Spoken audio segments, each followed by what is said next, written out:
할렐루야. 날씨가 꽤 짜릿합니다. 우리 옆분들 한번 손잡아 주시고 인사하지 마시죠. 은혜 많이 받으세요.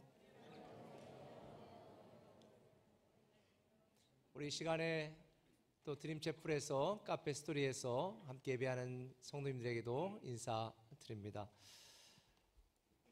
우리 하나님의 말씀을 같이 읽도록 하겠습니다.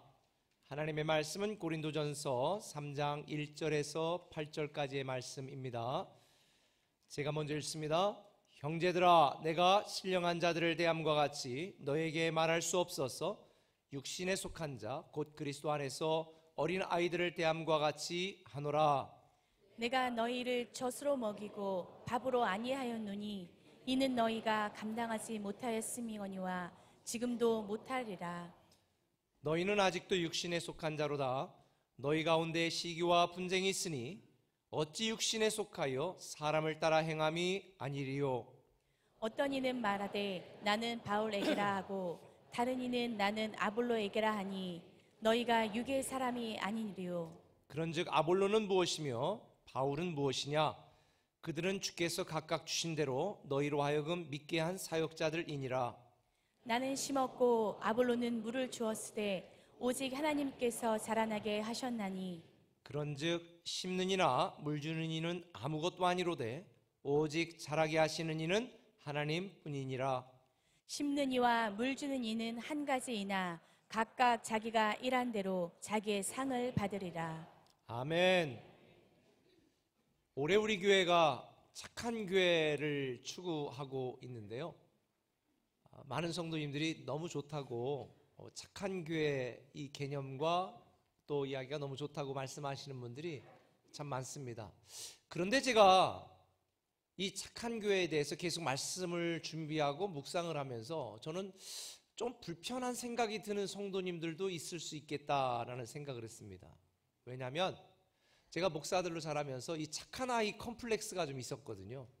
목사들은 착하게 살아야 된다, 뭐 착해야 된다 이래가지고 하도 억눌려 살아서 에이 삐뚤어질 테다, 나쁜 남자가 되고 싶은 이런 생각으로 좀 방황하던 시기도 있었기 때문에 이 착하게 산다는 것, 또 착한 교회가 된다는 것, 또 착한 성도가 된다는 게 좀 불편한 분들이 있을 수도 있겠다라는 생각을 하게 되었습니다.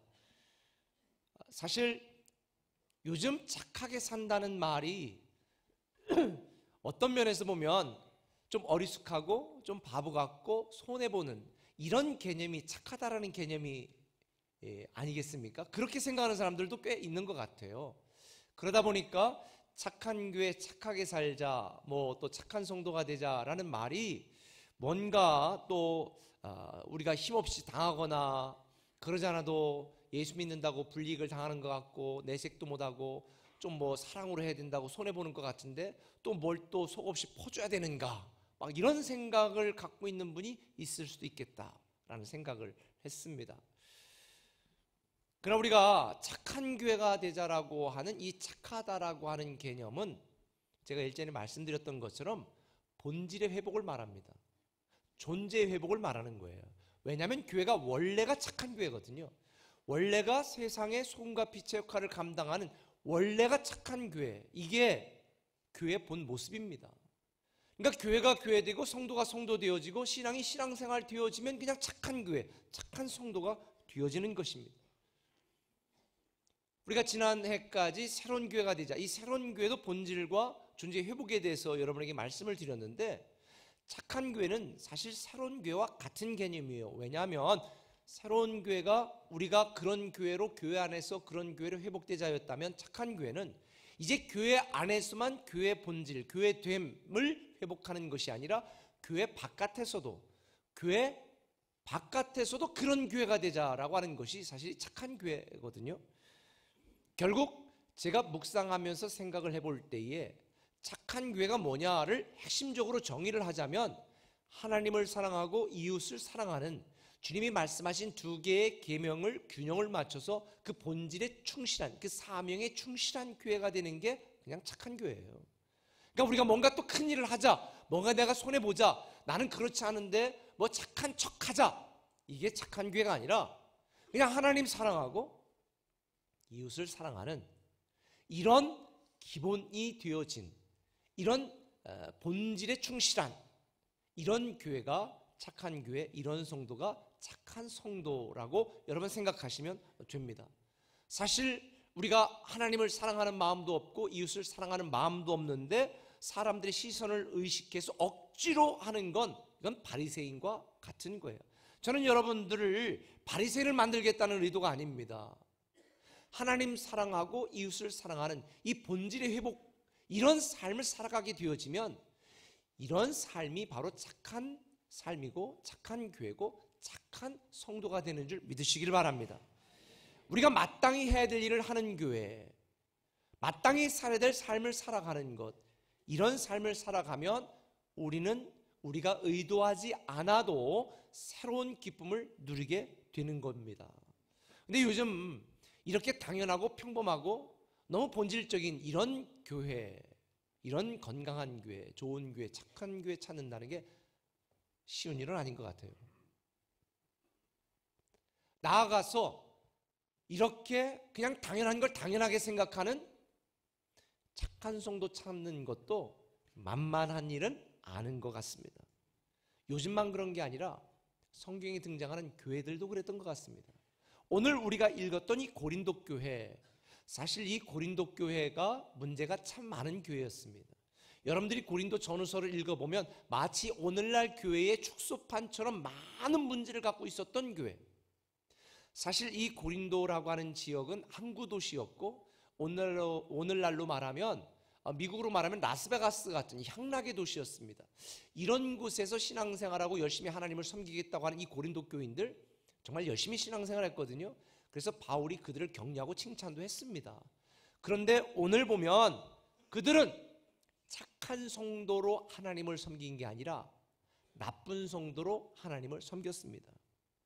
다시 말하면 하나님이 말씀하신 영적인 의도를 가지고 순수하게 하나님을 섬긴 게 아니라 육적인 이기심과 탐욕을 가지고 하나님을 섬겼던 것입니다. 겸손히 열심을 낸 것이 아니라 인정을 받으려고 열심을 냈습니다. 하나님을 사랑하고 이웃을 사랑하고 교회를 사랑하는 마음으로 열심을 낸 것이 아니라 사람들에게 주목받고 인정을 받으려고 열심을 냈습니다. 그러니까 주목받지 못할 때에 서로 시기하고 질투했고 인정받지 못했을 때에 서로 미워하고 분노했던 것이 고린도 교회의 모습이었습니다. 우리가 교회에 와서 서로 파당을 짓고 힘들게 하고 시기 질투하고 이러려고 교회 오는 사람은 없습니다. 사실 우리가 교회 오면 들어오는 순간 마음이 평안해지고 기쁨이 넘치고 만나는 성도들마다 서로 인사하고 서로 격려하고 위로하고 힘이 되어줘야지. 아이고 저거 참 어디 뭐 이상한 거 들었네, 저건 얼마짜리인가, 아이고 나보다 더 잘 사나 보다, 막 시기하고 질투하고 이런 시선으로 서로 보고 살려고 교회 오는 게 아니잖아요. 그런데 고린도 교회가 그랬단 말이에요. 저는 이 고린도 교회와 오늘날 일부 성도들의 모습을 보면서 이런 생각을 했어요. 왜 하나님을 믿는 사람들이 그럴까? 왜 하나님을 사랑하고 이웃을 사랑하는 이 사랑이 넘치는 이런 가장 기본적이고 당연하고 평범한 이런 신앙생활을 하지 않고 왜 고린도 교회 성도들처럼 교만하여서 서로 시기 질투하고 파당을 짓고 서로 미워하고 왜 분열하고 왜 이런 일들이 일어날까? 우리가 지난주에 직분자들 제가 임명을 했는데요. 사실 처음에 직분을 받는 분들은 다 겸손한 마음으로 섬기려고 받지 내가 어떻게 한번 해봐야지 이러고 직분을 받는 분들은 없을 거예요. 근데 왜 지나면서 목소리가 커질까요? 왜 교만해질까요? 왜 완악해질까요? 왜 자기 주장할까요? 사랑이 없어서 그래요. 하나님에 대한 사랑이 사라지고 육적인 생각이 가득하니까 소리를 질러대는 것입니다. 사람들이 완장 차는 순간 소리를 질러대잖아요. 그러나 교회는 그런 곳이 아닙니다. 하나님을 사랑하고 이웃을 사랑하는 이 기본적인 이 본질의 회복이 되어진다면 우리는 착한 교회, 착한 성도가 될 수 있습니다. 저는 여러분들이 우리 꿈의 교회 안에서 이런 넘치는 잔잔한 사랑 안에서 정말 행복하고 새로운 기쁨과 평안을 누리는 여러분 되시기를 예수님의 이름으로 축원합니다. 그런데 우리가 착한 성도가 되려면 어떻게 될까? 착한 성도가 어떤 성도일까? 제가 오늘 본문을 통해서 연구를 해보니까 착한 성도는 이렇게 정의할 수 있을 것 같아요. 하나님 편에 서는 성도, 이게 착한 성도예요. 어떤 성도? 하나님 편에 서는 성도가 착한 성도예요. 오늘 본문 4절을 같이 한번 읽어보십시다. 시작. 어떤 이는 말하되 나는 바울에게라 하고 다른 이는 나는 아볼로에게라 하니 너희가 육의 사람이 아니리요. 이 고린도 교회는요, 야 나는 바울파다. 바울이 개척했거든요. 나는 아볼로파다. 아볼로가 와가지고 교인들을 양육시켰거든요. 그러다 보니까 교인들 중에 나는 바울파다, 나는 아볼로파다. 그러니까 그들 중에 또 어떤 분은 나는 무소속이야 이런 분도 있고, 그러다가 서로 싸우는 게 싫으니까 나는 그리스도파야 이런 분들도 있었던 거예요. 그런데 바울은 이런 고린도 교회 성도들을 향해서 뭐라고 말하냐면 너희는 육신에 속한 자다라고 말하는 거예요. 여기서 육신에 속한 자라는 단어를 제가 분석을 해보니까 교회를 안 다니거나 예수를 안 믿는 사람의 의미가 아니라 교회는 다니는데 믿음의 행위가 없고 아무런 믿음의 능력이나 성령의 열매가 없는 사람, 다시 말하면 육에 속한 사람, 예수는 믿지만 그 믿음이 사랑의 실제가 되지 않고 지식에 머물러 여전히 그들의 삶의 주인은 자기 자신이 되어서 경건을 자기 자신의 이익의 재료로 생각하는 사람들이 고린도 교회 성도들이었어요. 그러니까 세상 사람들과 다를 바가 없는 거예요. 교회 안에 서로 편을 가르고 파당을 만들고 내 편이 하는 사람들을 공격하고 있었던 것입니다. 물론 세상에서는 어느 편에 서느냐는 굉장히 중요합니다. 어느 줄에 서느냐가 너무 중요해요. 왜? 내가 어느 편에 서고 어느 줄에 서느냐에 따라서 승진이 결정될 수도 있고, 그래서 항맥, 인맥, 연줄 이걸 막 따지는 거 아닙니까? 근데 큰 교회들은 보통 보면 목사님들도 어느 줄에 서느냐, 이걸 목사님에게 인정받는 부목사님 줄에 서느냐 이런 분들도 있대요. 그런데 우리 교회는 이미 제가 얘기했어요. 줄을 만들면 그 줄은 다 아웃이다. 줄을 만들면 안 돼. 왜? 교회는 한 마음이 돼서 섬겨야지 줄을 만들면 안 돼. 파당을 지면 안 돼요. 이건 제 소신입니다. 왜? 성경에 보면 하나님은 하나 되어 교회를 부흥시키지만 사단은 분열시켜 교회를 망치거든요. 오늘날 한국 교회가 점점 떨어지는 이유가 무엇입니까? 사단이 분열시키기 때문이에요. 파당을 짓게 만들기 때문입니다.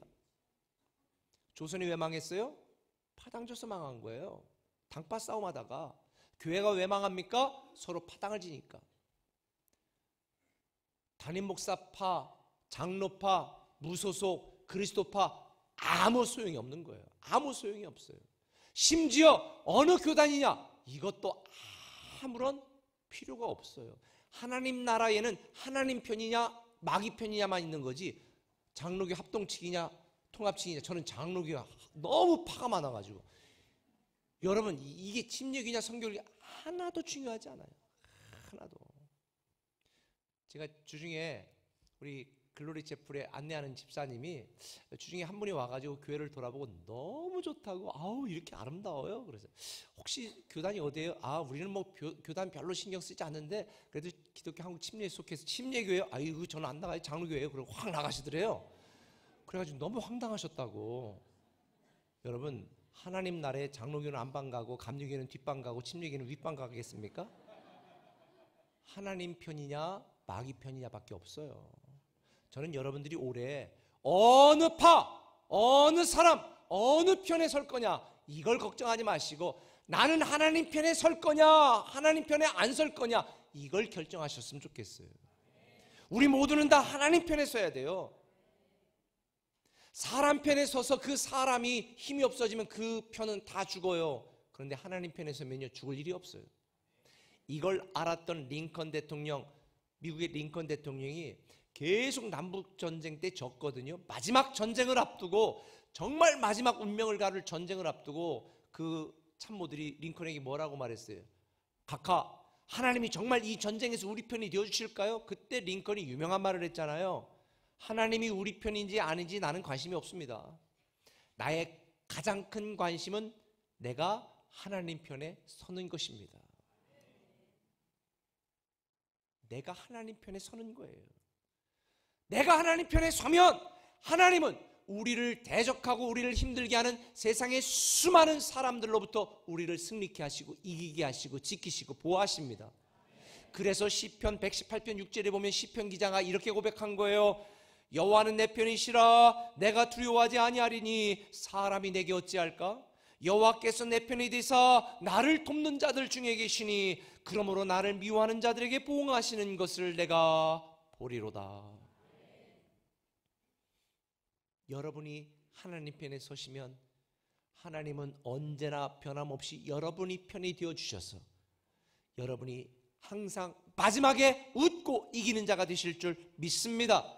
올해 여러분 직장이나 여러분의 삶 속에서 어느 편에 서야 될까, 어느 줄에 서야 될까, 어느 창사에 잘 보여야 될까, 여러분 하나님에게 잘 보시기 바랍니다. 하나님 편에 서면 하나님이 일거에 정리해 주십니다. 믿습니까? 그런데 이렇게 제가 이야기하면 여러분들 중에 그럼 하나님 편에 선다는 게 무슨 의미지? 라고 궁금한 분들이 있을 거예요. 여러분 세상의 편에 서는 것과 똑같아요. 같은 편이 된다는 건요, 다시 말해서 우리가 하나님 편에 선다는 것은 하나님의 주장, 하나님의 계획, 하나님의 말씀, 하나님의 생각에 동조하고 지지하는 거예요. 하나님이 하시는 일을 같이 하는 거예요. 이게 하나님 편에 서는 거예요. 사람들도 같은 편에 서면 뻔히 이게 아닌 줄 알면서도 자기 편 이야기를 막 하잖아요. 같은 편에 서 있으면 상대편이 비록 옳은 주장을 해도 막 억지 주장을 하잖아요. 같은 편 이야기를 하잖아요. 우리가 하나님 편에 선다는 것은 내 생각, 내 의, 내 계획과는 달라도 하나님이 말씀하시는 대로 하나님이 하시는 일을 지지하고 하나님 일에 참여하고 하나님이 하시는 일을 이야기하는 게 하나님 편에 서는 거예요. 저는 올해 여러분들이 하나님 편에 서시기를 바랍니다. 근데 우리가 누구 편에 서려면 이게 코드가 맞아야 되죠. 그렇죠? 우리가 정치를 하고 세상에서도 코드가 안 맞으면 같은 편이 될 수가 없어요. 그럼 우리가 하나님 편에 서려면 하나님과 코드가 맞아야 돼. 하나님 코드가 뭔지 아세요? 하나님은 사랑이시라. 하나님의 코드는 사랑이에요. 하나님은 사랑이시고 모든 걸 사랑으로 행하시기 때문에 우리가 하나님 편에 서려면 하나님을 사랑하고 이웃을 사랑하고 하나님이 사랑하는 사람들을 사랑해야 되는 거예요. 우리가 사랑하지 않고 아무리 많은 일을 해도 사랑이 없으면 울리는 꽹과리와 같다. 교회 안에도 헌신하고 일하는 사람이 많습니다. 그런데 제가 교회 일은 사역이 아닙니다. 부담스럽지요. 사역은 어떤 분들은 수준 있는 분들은 사명이라고 생각합니다. 하기 싫어도 이건 해야 됩니다. 사명입니다. 여러분, 하나님을 섬기고 하나님의 일을 하는 것은 사역을 넘어 사명을 넘어 사랑입니다. 하나님을 사랑하기 때문에 하는 거예요. 하나님을 사랑하기 때문에 우리는 하나님 편에 설 수밖에 없는 거예요. 하나님이 우리를 사랑하기 때문에, 우리가 하나님을 사랑하기 때문에 우리는 하나님 편에 서야지요. 여러분 세상에서도 여러분 미워하고 불이익 주는 사람 편에 섭니까? 내가 승진 2순위인데 1순위 해가지고 승진시킨 사람 편에 서지. 나를 위해 일하는 사람 편에 서잖아요. 하나님은 항상 우리를 위해 일하세요. 자기 아들도 아끼지 아니하시고 이 땅의 독생자 예수 그리스도를 보내신 우리를 사랑하시는 하나님 편에 서지 않는다면 대체 누구 편에 서겠습니까? 일시적인 우리 편이 아니라 영원히 우리 편이신 하나님 편에 서는 성도가 착한 성도입니다. 결국 지난주 말씀드린 것처럼 하나님을 사랑하고 하나님을 인정하여 하나님을 공경하는 성도가 착한 성도입니다.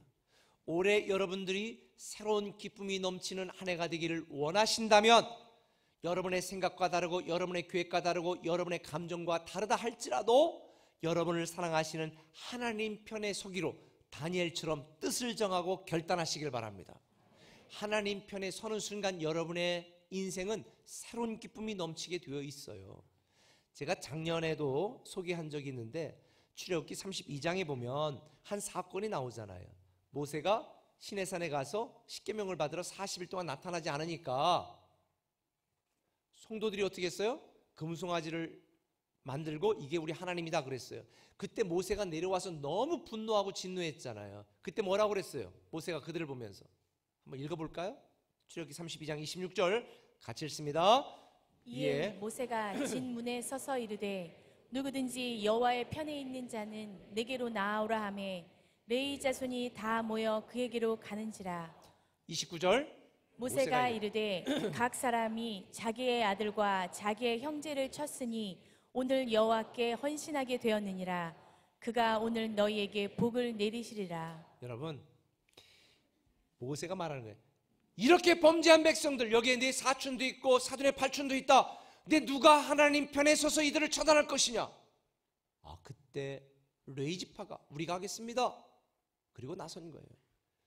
그리고 하나님께서는 레위지파를 통해 그들을 책망하신 다음에 29절에 오늘 너희들이 여호와께 헌신하게 되었으니 오늘 너에게 복을 내리시리라. 그리고 레위지파를 제사장 지파로 삼으셔서 계속해서 하나님을 섬기는 특권을 주신 줄 믿으시길 바랍니다. 우리가 하나님 편에 서기 위해서 때때로 우리에게 불리한 결단을 내려야 될 수도 있습니다. 우리가 하나님 편에 서기 위해서 때때로 내 이익이 되지 않는 결단을 내려야 될 때도 있습니다. 그런데 이거 아세요? 세상 사람들 편에 서면 그 사람이 몰락할 때 여러분도 같이 몰락하지만 비록 우리가 손해보는 것 같고 우리가 바보처럼 보여도 우리가 하나님 편에 서기 위하여 헌신하고 살아간 우리의 삶은 하나님이 끝까지 책임지시고 보상하십니다. 올 한 해 동안 여러분들이 그 어떤 괴롭고 답답한 상황에서도 하나님 편에서는 착한 성도 되시기를 예수님의 이름으로 축원합니다. 한 걸음 더 나가서 착한 성도가 된다는 게 뭐냐? 하나님의 일을 하는 성도가 착한 성도입니다. 한번 따라합시다. 하나님의 일을 하는 성도. 오늘 본문 5절에 보면 이런 말씀이 나오잖아요. 같이 읽어볼까요? 그런즉 아볼로는 무엇이며 바울은 무엇이냐? 그들은 주께서 각각 주신 대로 너희로 하여금 믿게 한 사역자들이니라. 이 바울과 아볼로 모두가 다 고린도 교회를 섬겼었는데 그들은 자기 이익을 위해 섬긴 게 아니에요. 우리는 하나님의 일을 감당한 사역자들에 불과했다라고 말하는 거예요. 하나님을 섬기는 사역자라는 거예요. 근데 성경이 보면 뭐라고 말하냐면 바울과 아볼로만 사역자가 아니라 우리 모두는 하나님을 섬기는 하나님의 일을 하는 하나님의 사역자라고 설명해 주고 있습니다. 우리는 그런 의미에서 왕같은 제사장이라고 베드로전서 2장 9절은 말하고 있는 거예요. 목사만 사역자가 아니라 저와 여러분 모두가 하나님의 사역자라는 거예요. 사역자라는 건 뭐냐? 하나님의 일을 하고 하나님을 섬기는 사람들. 여러분 하나님을 섬긴다고 그러죠. 여러분 하나님의 사역자예요. 하나님을 섬기는 역할만 다른 것뿐이지 우리 모두는 하나님의 일꾼이란 말이에요. 믿습니까? 여기서 사역자라고 하는 단어는 디아코노스라는 헬라어 단어예요. 제가 미국에서 처음 개척했을 때에 교회 이름이 디아코노스 교회였습니다. 섬기는 교회. 이 디아코노스라고 하는 단어의 뜻은 웨이터, 보이, 그 다음에 조타수 뭐 이런 뜻이에요. 이 디아코노스에서 영어 디컨이라는 단어가 파생됐고, 디컨이라는 단어가 뭔지 알지요? 집사예요, 집사. 지난주에도 우리가 직분자 임명했습니다. 집사 땄다고 좋아하지 마세요. 무술이 된 겁니다. 속된 말로 시다발이 된 겁니다. 누구의? 하나님의 일을 하는 일꾼이 됐다는 거예요. 이 본문 5절을 쉬운 성경을 한번 읽어볼까요? 이렇게 되어 있습니다. 같이 읽습니다. 도대체 아볼로가 무엇이고 바울이 무엇입니까? 나나 아볼로나 여러분을 믿도록 하고 주님께서 각 사람에게 할 일을 맡기셔서 일하는 일꾼에 불과합니다. 이 사역자들, 우리 모두는 하나님의 일을 위해 쓰임받는 하나님의 사역자, 하나님의 일꾼에 불과합니다. 오늘날 교회에 왜 문제가 생깁니까? 목사가 교회 주인 노릇 하려니까 문제가 생기는 거죠. 장로들이 교회 주인 행사하니까 교회 분쟁이 생기는 거죠. 집사들이 똘똘 뭉쳐 힘을 발휘하려고 하니까 교회에 파당이 생기는 거죠. 여러분, 종이 주인 행사하려는 게 오늘날 한국교회의 가장 큰 문제입니다. 제가 늘 얘기하는 것처럼 목사는 거룩한 교회를 위한 거룩한 소모품이고 여러분 모두 하나님의 일을 하는 사역자라는 사실을 꼭 기억하시기를 바랍니다. 우리가 하나님의 일을 하는 하나님의 사역자라고 하는, 섬기는 종으로 부름받았다라고 하는 이 생각을 갖지 않고 주인 행세하려 하면 교회는 문제가 생깁니다. 물론 우리는 하나님의 자녀로 위대한 신분을 가졌습니다. 그런데 제가 여러분에게 지금 종이라고 하는 이유는 하나님을 섬기는 우리의 역할, 우리의 자세를 의미하는 것입니다. 우리는 하나님을 섬길 때 주인의식을 가지고 섬겨야 됩니다. 그렇다고 주인 행세하라는 말은 아닙니다. 주인의식을 가지고 주도적으로 하나님을 섬기는 것과 내가 주인이라고 생각해서 주인 행세를 하는 것과는 전혀 다른 의미입니다. 저는 우리 꿈에게 성도들은 주인의식을 가지고 하나님의 자녀다운 이 믿음을 가지고 정말 겸손하게 하나님을 섬기는 사역자가 되시기를 예수님의 이름으로 축원합니다. 우리 교회에서는 목사도 장로도 그 어떤 성도도 주인 행세하지 않기를 바랍니다. 이게 건강한 교회예요. 우리 교회는 모든 신자가 사역자로 섬기는 사랑의 공동체 되어 세상을 변화시키는 교회, 이게 우리 꿈에게 비전입니다. 모든 성도가 사역자로 섬기는 사랑의 공동체가 되는 거예요. 저는 여러분 모두가 하나님을 잘 섬길 수 있도록 돕도록 부름받은 하나님의 종이고, 여러분은 목사로부터 잘 말씀을 듣고 양육받고 훈련받아 여러분의 일터와 가정과 직장과 이 세상 또 교회 안에서 하나님의 일을 하는 하나님의 사역자인 줄 믿으시길 바랍니다. 그렇기 때문에 하나님의 일은 강요나 억지에 의해서 하는 것이 아니라 하나님의 사랑 때문에 하는 것입니다. 하나님을 사랑하면 우리는 자발적으로 기쁨으로 하나님을 섬길 수 있어요. 여러분이 얼마나 많은 일을 하는가, 일의 크기를 하나님이 보시고 칭찬하는 것이 아니라 여러분이 얼마나 하나님을 사랑하는가, 여러분의 마음의 중심을 보시는 것이 하나님입니다.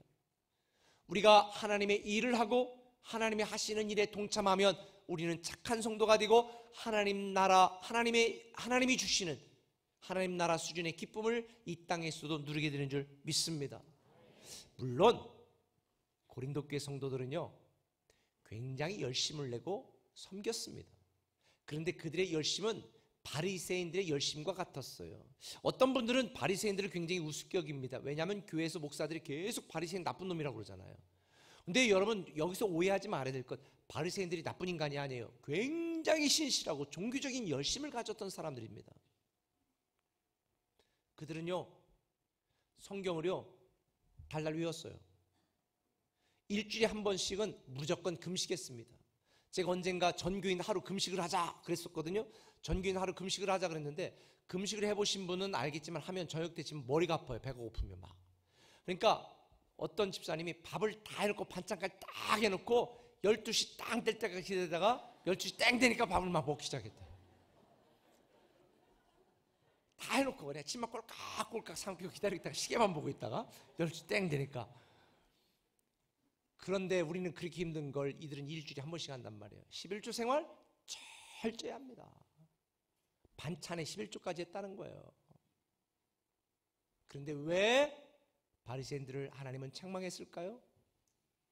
그들의 행위를 책망한 게 아니에요. 그들의 행위는 본받아라 그랬습니다.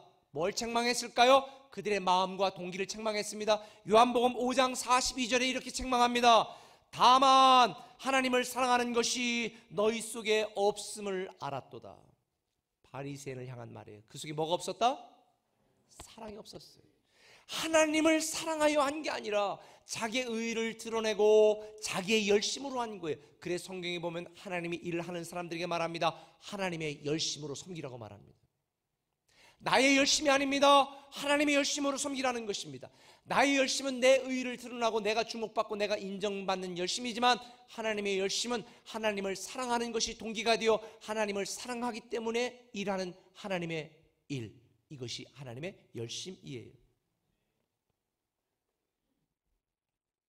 혹시 여러분들 중에도 우리 꿈의 교회 섬기는 많은 분들이 있는데, 여러분들 중에도 일하는 게 부담이 되면 여러분 사역으로 하고 있는 거예요. 하기 싫은데 억지로 하고 있으면 사명으로 하는 겁니다. 그런데 여러분의 마음속에 기쁨이 있다면 지금 사랑으로 하는 것입니다. 우리가 하다가 힘들고 어려워 그만두고 싶다면 그 일이 힘들어 그만두는 게 아니라 여러분 마음속에 하나님에 대한 사랑이 식었기 때문에 지치는 거예요. 하나님에 대한 열정이 사라졌기 때문에 하기 싫은 거예요.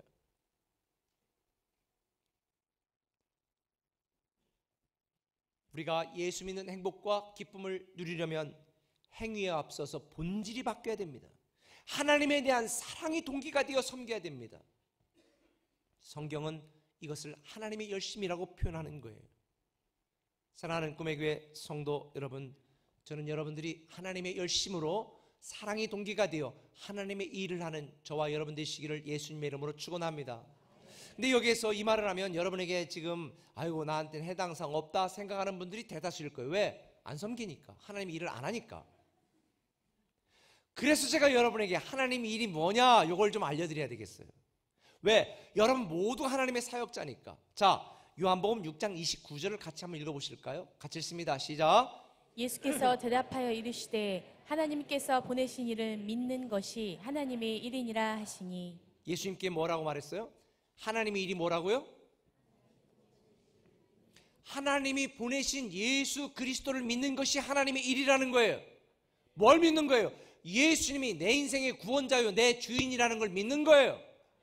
예수 그리스도가 내 인생의 구원자요 주인이라는 것을 믿으면 교회 안에서만 믿어야 돼요? 바깥에서도 믿어야 돼요? 내 전 삶을 향해 삶 속에 믿는 거예요.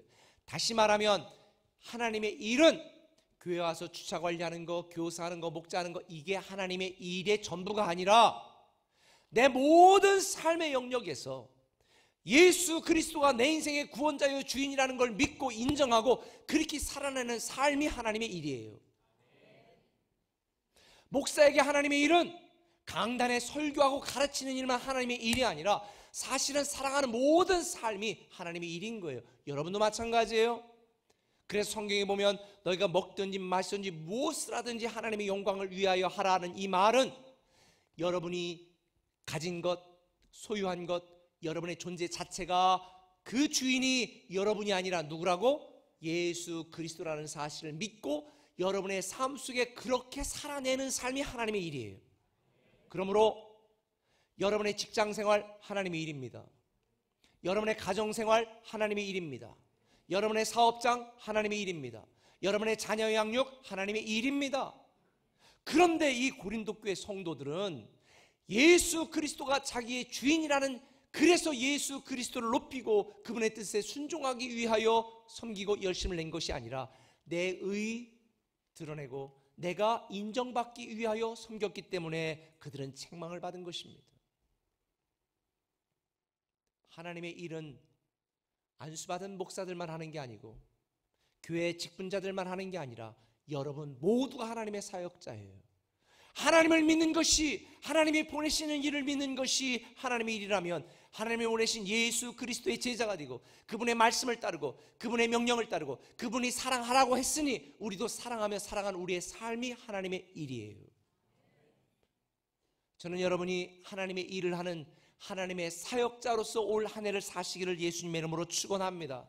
자녀 양육하는 거 하나님의 일입니다. 그 자녀를 하나님의 리더로 복음을 위하여 귀하게 쓰임받도록 내가 후원하고 키우고 잘 양육해 세상에 내놓는 것이 하나님의 일이거든요. 여러분의 사업장 잘 운영해서 돈 많이 벌고 그 사업장에 오는 사람들을 하나님을 알게 하고 그 사업장을 통해 얻은 이익을 통해 하나님의 일을 하고 여러분에게 주신 분복을 누리고, 이게 다 하나님의 일이에요. 하나님의 일은 행위에 있는 것이 아니라 우리의 존재에 있는 것이고 우리의 삶에 있는 것입니다. 그래서 우리 꿈의 교회가 강조하는 것처럼 알미 삶이 되는 교회, 저는 여러분들이 하나님의 일을 하는 착한 성도가 되시기를 예수님의 이름으로 축원합니다.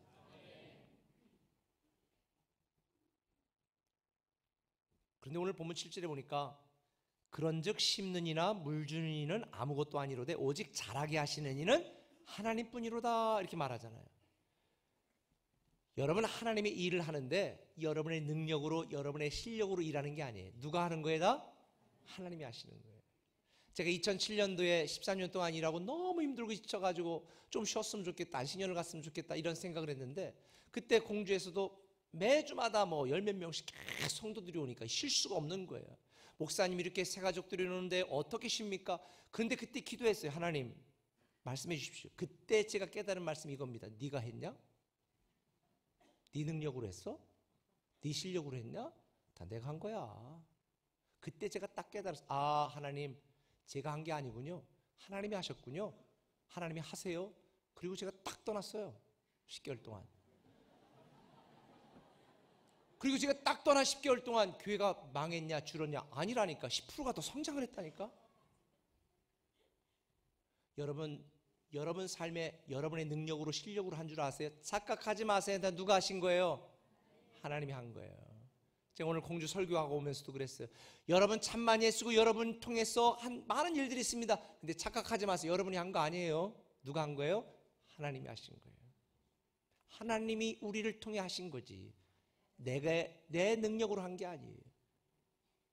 그래서 저는 이런 늘 각오와 생각을 갖고 목회합니다. 누가복음 17장 10절에 나는 무익한 종이라 나는 마땅히 할 일을 한 것뿐입니다. 이게 섬기는 자의 자세예요. 저는 여러분들이 나중에 하나님 앞에 갈 때 나는 마땅히 할 일을 한 것뿐입니다. 자녀를 잘 양육한 것도, 교회에 잘 섬긴 것도, 여러분의 남편을 잘 세운 것도 나는 마땅히 할 일을 한 것뿐입니다. 그게 종의 자세예요. 하나님의 일을 하는 착한 성도의 모습입니다. 오늘 많은 사람들이 왜 하나님 나에게 더 많은 것을 주지 않습니까? 불평합니다. 그런데요, 2월 4일 나와서 설교할 최병락 목사님이 쓴 다시 일어남이라고 하는 책에 보면 이런 내용이 있습니다. 한번 제가 읽어볼게요. 세상에서 가장 불행한 사람은 한 달란트를 받은 사람이 아니라 한 달란트 받았다는 사실을 인정하지 않는 사람입니다. 행복은 5달란트 받을 때 생기는 것이 아니라 한 달란트를 묻어두지 않고 사용할 때 생기는 겁니다. 여러분, 하나님이 여러분에게 주지 않으셨다고 징징대거나 불평하지 마시고, 하나님이 이미 여러분에게 주신 것들, 하나님의 일을 위하여 여러분 사용하지 않은 것에 대해서 불편해하시기 바랍니다. 하나님의 일을 하는 성도, 이게 착한 성도입니다. 근데 여기서 여러분 착각하면 안 되는 게 있어요. 오해하면 안 되는 게 있어요. 많은 분들이 하나님의 일을 한다고 생각해요. 하나님을 위한 일을 한다고 생각해요. 근데 하나님을 위한 일을 하는 게 아니에요. 하나님이 일을 하는 거예요. 하나님의 일을 하는 것과 하나님을 위한 일을 하는 것은 달라요. 많은 사람들이 이렇게 하나님을 섬기는 삶을 살면 뭔가 내게 손해보는 거 아닌가, 부담되는 거 아닌가라는 생각을 해. 천만의 말씀이요. 성경을 보면 오늘 8절에 이렇게 말합니다. 심는 이와 물 주는 이는 한 가지나 각각 자기가 일한 대로 자기의 상을 받으리라. 각각 자기가 일한 대로 자기의 상을 받으리라 말하는 거예요. 여러분, 많은 사람들이 하나님을 위해서 일한다고 생각하는데 아니에요. 나를 위해서 일하는 거예요. 내가 하나님의 일을 하면 하나님은 나를 위해 일하시거든요. 믿습니까? 많은 사람들이 내가 하나님을 위해서 얼마나 많은 일을 하는데 착각합니다. 아니에요. 오해하지 마세요. 하나님의 일을 하는 거예요. 우리가 하나님의 일을 하면 하나님은 우리를 위해 일하세요. 그래서 오늘 본문에 보면 뭐라고 말했어요? 사람은 각각 자기가 행한 대로 받을 것이라는 거예요. 상을 받을 것이라는 거예요. 여러분, 자녀들을 양육하고 키울 때에 공부 열심히 하라는 건 누구를 위해서 하는 거예요? 네? 공부 열심히 하라는 건 누구를 위해서 하라는 거냐고. 저를 위해서 하라는 거지, 부모를 위해서 하는 게 아니에요.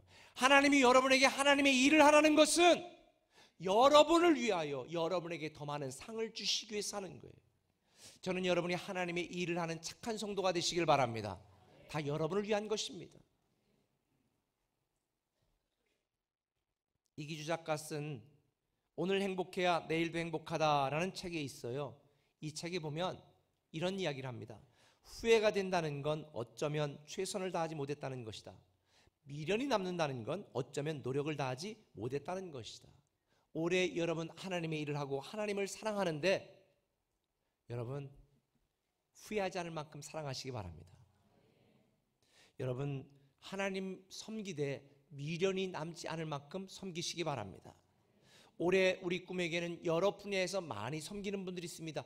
교회를 위해서 희생한다고 착각하지 마세요. 누구를 위해서 하는 거예요? 여러분 자녀를 위해서 하는 거예요. 저는 지금까지 제가 하나님의 일을 위하여 목숨을 걸었더니 하나님이 저를 위해 일하시는 수많은 축복과 기쁨을 경험하고 있습니다. 저는 여러분들이 올 한 해 여러분의 직장과 사업장과 가정뿐만 아니라 꿈의 교회 안에서 하나님의 일을 하는 착한 성도가 되시기를 예수님의 이름으로 축원합니다. 오래 살면서 우리는 크고 작은 많은 어려움도 겪을 것입니다. 그때 어떤 이는 하나님이 어디 계시냐, 나를 돕고 있냐 실족하고 실망할 수도 있습니다. 그런데 꼭 기억해야 될 게 있습니다. 우리가 하나님을 떠난 적은 있어도 하나님은 우리를 떠난 적이 한 번도 없습니다. 우리가 하나님을 배신한 적은 있어도 하나님은 우리를 배신한 적이 한 번도 없습니다. 우리가 하나님 편이 되지 않은 적은 많아도 하나님이 우리 편이 되지 않은 적은 한 번도 없습니다. 우리가 하나님을 사랑하지 않은 때는 너무나 많았습니다. 그런데 하나님이 우리를 사랑하지 않은 때는 한 번도 없습니다. 지금도 변함없이 계속해서 우리를 사랑하고 있습니다. 우리가 하나님의 일을 하지 않았어도 하나님은 우리를 위해 일하고 계십니다. 저는 올해 여러분들이 착한 성도가 되시길 바랍니다. 어느 때든지 하나님 편에 서는 성도, 그리고 하나님의 일을 하는 성도가 되어서 세상 사람들이 모르는 새로운 기쁨이 여러분에게 시작되기를 예수님의 이름으로 축원합니다. 기도합니다.